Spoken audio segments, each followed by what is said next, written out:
Halo semuanya, kali ini saya akan bawakan atau akan saya ulas topik tentang meningitis. Penyakit ini menimpa saudara kita Glenn Fredly. Saya akan lihat dari 4 sumber informasi yang berbeda, dari liputan6.com, dari tempo.co, viva.co, dan kompas.com. Baik, kita mulai dari liputan6.com. Sama-sama ditularkan lewat udara. Apa sih bedanya TBC dan meningitis? Meningitis adalah radang selaput otak, dan tuberkulosis sama-sama bisa ditularkan melalui udara seperti berbicara. Jadi persis penularannya seperti corona juga, melalui droplet. Lantas apa yang membedakan meningitis dan tuberkulosis? Oke, ahli vaksin dari Divisi Alergi Imunologi Klinik Departemen Ilmu Penyakit Dalam Fakultas Kedokteran Universitas Indonesia RSCM, Dr. Idris Rengganis SPPD KI Finasim, mengatakan gejala meningitis dan tuberkulosis mungkin sama seperti demam tinggi dan batuk. Tapi yang membedakan kedua penyakit tersebut adalah sifat bawaan pada penderita meningitis. Oh, berarti ada sifat bawaan dari penderita meningitis ya. Pada penderita meningitis ada sifat bawaan yang membawa penyakit. Dia terlihat tidak sakit, tapi bisa menularkan virus ke orang lain atau lawan bicaranya. Di samping itu, bakteri pada penderita meningitis cenderung bercokol di tenggorokan sebelum menyebar ke udara, kata Iris di sela-sela peluncuran kampanye Sehati Lindungi. Selain itu, Iris melanjutkan, perbedaan keduanya terletak pada sifat penyakit meningitis yang mematikan dalam 24 jam. Wow! Ini sama dengan corona, sangat mematikan dalam 24 jam. Sedangkan tuberkulosis resisten pun masih dapat sembuh. Meningitis dapat menyebabkan komplikasi lainnya meliputi kerusakan otak permanen, gagal ginjal, amputasi tangan dan kaki, kehilangan pendengaran hingga kematian. Sementara tuberkulosis tidak, kecuali resisten dan memiliki komplikasi penyakit lainnya akibat terlalu banyak minum obat. Hati-hati teman-teman, terlalu minum banyak obat itu bisa menimbulkan komplikasi. Kita bawa lagi dari Tempo. Kali ini judulnya berbeda.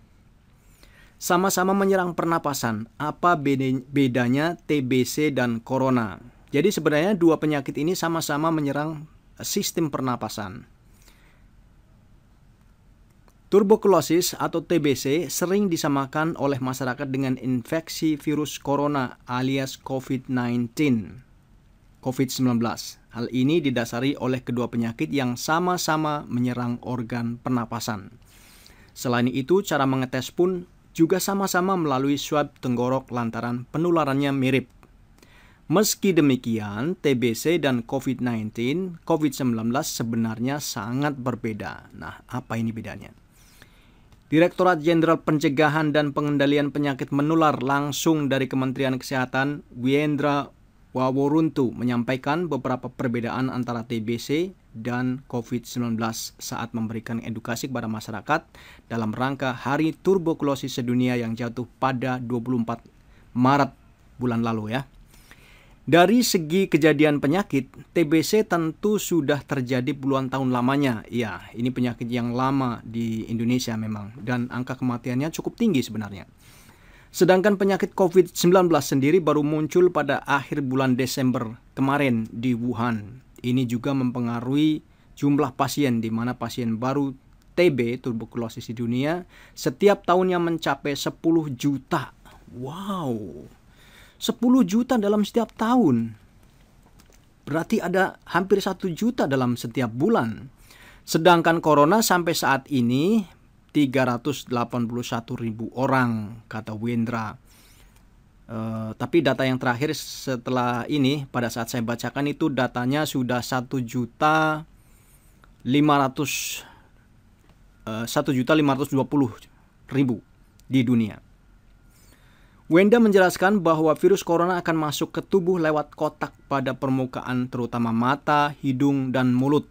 persis dengan corona, lewat mata, hidung, dan mulut. Sedangkan pasien TBC umumnya tertular hanya lewat pernapasan saja. Itu sebabnya pasien TBC harus mengurangi aktivitas di luar ruangan karena berisiko menularkan lewat udara. Ini lebih berbahaya melalui udara. TBC juga wajib patuh minum obat. Apabila pengobatan terputus, maka mereka rentan mengalami resistensi obat sehingga bakteri menjadi jauh lebih susah dimatikan karena kebal terhadap pengobatan. Nah, kalau yang belum tahu resistensi atau yang sudah tahu silahkan komen ya, apa itu resistensi terhadap obat. Kalau corona asalnya imunitas tubuh baik saja bisa sembuh sendiri. Maksudnya kalau corona ini asal imunitasnya baik pasti sembuh dengan sendirinya. Ya, seperti yang sudah kita ulas-ulas atau kita sering mendengar ulasan dari para ahli tentang virus corona. Sebenarnya sekarang ini andalannya adalah daya tahan tubuh kita sendiri karena belum ada vaksinnya. Dengan penjelasan tersebut, Wendra pun berharap agar TBC mendapatkan perawatan yang baik sebab masalah kesehatan ini sebenarnya memiliki resiko yang jauh lebih besar daripada corona. Yes, kalau kematiannya yang tadi disebutkan 10 juta per tahun, artinya hampir 1 juta per bulan loh ya. Hampir 1 juta per bulan. Tapi nggak tahu kenapa nggak begitu heboh. Apa karena ini sudah lama? Saya tidak tahu. Silakan komen barangkali Anda yang tahu tentang informasi ini. Alright, kita sambung ke situs berikutnya, sumber informasi berikutnya, viva.co.id. Sama-sama penyakit pernapasan, inilah bedanya TBC dan corona. Nah, kasus tuberkulosis di Indonesia pada tahun 2019 sudah mencapai 800 pasien. Penyakit TBC sendiri sudah mengintai sejak lama dan terus menjadi masalah kesehatan yang terus menggema karena berisiko membahayakan saluran pernapasan. Sama seperti virus corona atau COVID-19, virus yang menjadi penyebab penyakit tersebut juga menginfeksi saluran pernapasan. Keduanya juga memiliki kesamaan penularan yaitu melalui droplets. Namun bagaimana proses kuman menginfeksi tubuh? Ini dia. Tuberkulosis, kumannya masuk ke tubuh melalui pernapasan. Kalau COVID-19 masuk ke tubuh melalui kontak pada permukaan terutama mata, hidung, dan mulut. Direktur Pencegahan Pengendalian Penyakit Menular Dr. Wendra Woworuntu Meix dalam konferensi Kementerian Kesehatan RI Maret bulan kemarin. Ini sumber informasinya sama dari Pak Wendra Woworuntu. Baik, tidak usah kita lanjutkan karena sumber informasinya sama. Kemudian ini dari kompas.com. Di tengah wabah corona, bagaimana penanganan TBC di Indonesia? Nah, di saat merebaknya virus corona COVID-19 yang menyebabkan program dan penanganan penyakit menular tuberkulosis TBC juga harus diperhatikan. Saat wabah COVID-19 menjadi pandemik dan masuk ke Indonesia, dokter ahli yang biasanya menangani kasus TBC harus beralih dan ikut andil dalam penanganan pasien COVID-19.